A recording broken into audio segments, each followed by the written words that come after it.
Good morning. અર્પણ education YouTube ચેનલમાં આપ સર્વેનું હાર્દિક સ્વાગત છે.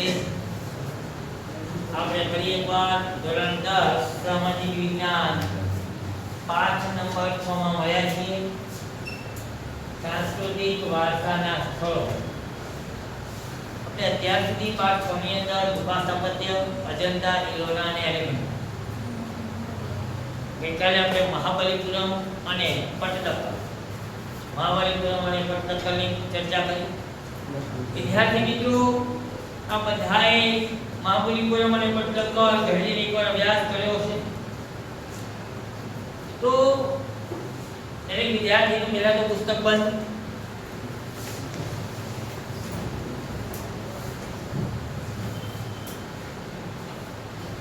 બે ત્રણ સવાલો તમને પૂછી લઈએ અને પછી આપણે આજનું ભણવાનું ચાલુ કરીએ. પટ્ટદકલનું સૌથી મોટું મંદિર કયું? બોલો બધા એક સાથે. સરસ. એમ કહેવાય કે મહાબલીપુરમની રચના કોના નામ ઉપરથી મહાબલીપુરમ નામ પડ્યું? બોલો ભાઈ, બોલો. પલ્લવ રાજા નરસિંહ મહેતાના ઉપનામ પર પલ્લવ તેમનું નામ પરથી મહાબલીપુરમ નામ પર. ચલો ગૌરવ.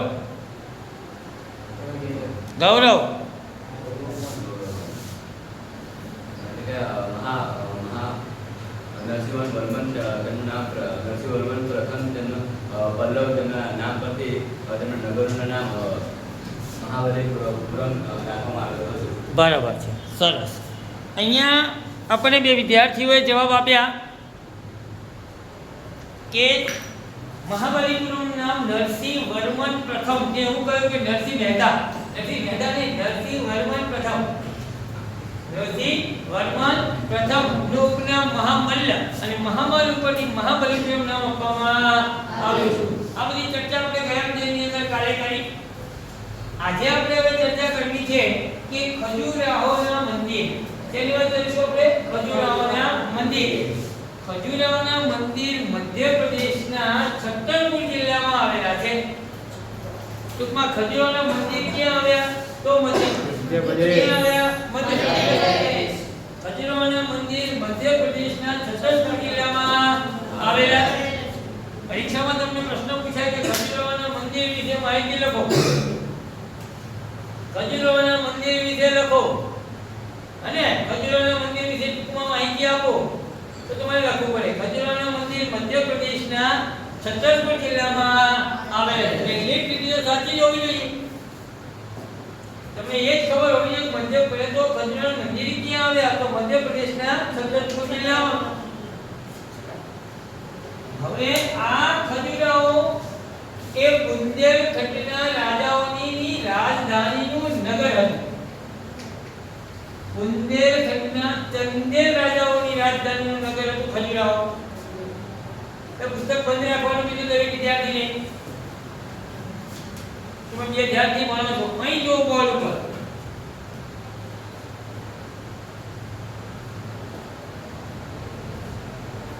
ખજુરાહો બુંદેલખંડના ચંદેલ રાજાઓની રાજધાનીનું નગર હતું. તેમાં પ્રાચીન સમયમાં ઈસવીસન 950 થી 1025 ની વચ્ચે આ ખજુરાહોના મંદિરો બન્યા. ઈસવીસન 950 થી 1050 ની વચ્ચે આ ખજુરાહોના મંદિરો બન્યા. તો વિચાર કરો કે કેટલા જૂના છે. આજે 2025 ચાલે છે. 1055 માં બન્યા હતા. કેટલા વર્ષ થઈ ગયા?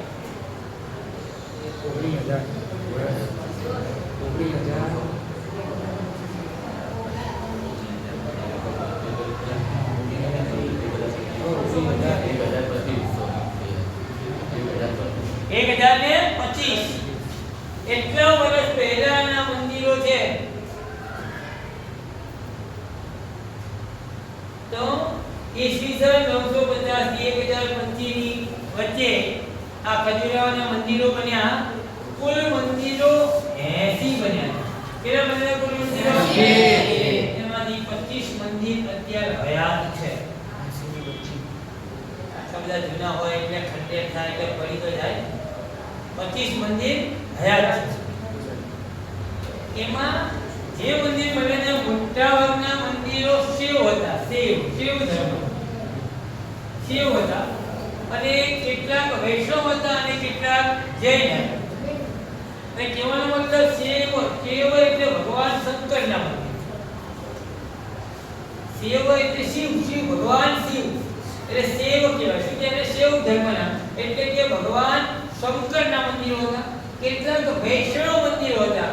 વૈષ્ણવ એટલે ભગવાન વિષ્ણુનો અવતાર રામ કૃષ્ણ આના જે મંદિરો હોય ને એ મંદિરો એને વૈષ્ણવ કહેવાય. અને કેટલાક મંદિરો જૈન મંદિર હતા. જૈન એટલે મહાવીર સ્વામી, બરાબર ને, એના મંદિરો જે હતા એને કહેવાય જૈન મંદિર. એટલે પ્રાચીન સમયની અંદર મંદિરો શિવ ભગવાનના, વિષ્ણુ ભગવાનના અને મહાવીર સ્વામી અને જૈન મંદિરો હતા. જેમાં ગુજરાતની અંદર પાલિતાણા છે. પાલિતાણા નામ સાંભળ્યું તમે? એ સૌથી વધુમાં વધુ જૈન મંદિરો પાલિતાણામાં છે. પર્વત ઉપર પાલિતાણા. મારા અંદાજમાં 108 જૈન મંદિર છે, નાના મોટા.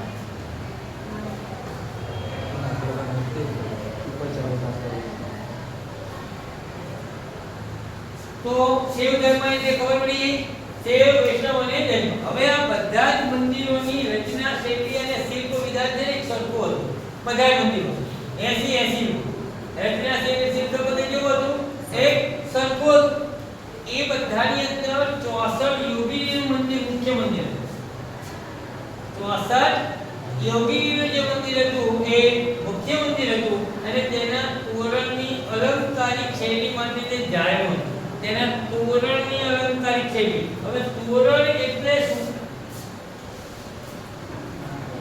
આપણા ઘરના દરવાજે આપણે શું લગાવીએ? તોરણ. એમ મંદિરની આગળનું એક અદ્ભુત કોતરણી વાળું તોરણ. મંદિર હોય એની આગળ જે મસ્ત મજાની કોતરણી કરીને બનાવડાવ્યું હોય એને કહેવાય તોરણ. તો એ તોરણ 64 મીટરનું મંદિર એની ભવ્ય જોરદાર કોતરણી અને તોરણની એના કારણે જે અલંકારિક શૈલી માટે જાણીતું, તોરણની અલંકારિક શૈલી માટે જાણીતું. અને મોટા ભાગના મંદિરો ગ્રેનાઇટ પથ્થરમાંથી બનેલા હતા. કયા પથ્થરમાંથી બનેલા હતા? ગ્રેનાઇટ પથ્થરમાંથી. અને ખજુરાહોના મંદિર એ નાગર શૈલીમાં હતા. ખજુરાહોના મંદિર કઈ શૈલીમાં હતા? નાગર શૈલીમાં. ખજુરાહોના મંદિર કઈ શૈલીમાં નિર્માણ પામ્યા? નાગર શૈલીમાં. ખજુરાહોના મંદિરની શિલ્પકલા, મૂર્તિકલા અને વાસ્તુકલા. ખજુરાહોના મંદિરની શિલ્પકલા, મૂર્તિકલા અને વાસ્તુકલાને જોઈને બધા જ લોકો મંત્રમુગ્ધ બની જાય છે. મંત્રમુગ્ધ બનવું એટલે આશ્ચર્યચકિત છે. અદ્ભુત, વાહ, આટલી સુંદર કોતરણી, સુંદર ડિઝાઇન, જોરદાર. ખજુરાહોના મંદિર મધ્યપ્રદેશના છતરપુર જિલ્લામાં આવેલા બુંદેલખંડના ચંદેલ રાજપૂતોની રાજધાની નગર. એમાં ઈસવીસન 950 થી 1025 ની વચ્ચે મંદિરો બન્યા. 80 મંદિર બન્યા હતા. પછી હયાત છે. આ મંદિરોમાં શિવ ધર્મના મોટા ભાગના હતા. કેટલાક વૈષ્ણવ અને જૈન પણ હતા. આ મંદિરોની શિલ્પકલા, સ્થાપત્યકલા એક સમાન હતી. એમાં 64 ડિગ્રીનું મંદિર મુખ્ય છે, જેની તોરણની અલંકારિક શૈલી માટે જગત વિખ્યાતમાં જાણીતું છે. ખજુરાહોના મંદિર દ્રવિડ શૈલીમાં રાખોડી, ખજુરાહોના મંદિર નાગર શૈલીમાં બન્યા છે અને તેની શિલ્પકલા, વાસ્તુકલા અને મૂર્તિકલાને જોઈને બરાબર દેશ અને દુનિયાના લોકો એ મંત્રમુગ્ધ બની ગયા છે. મંત્રમુગ્ધ બની ગયા છે.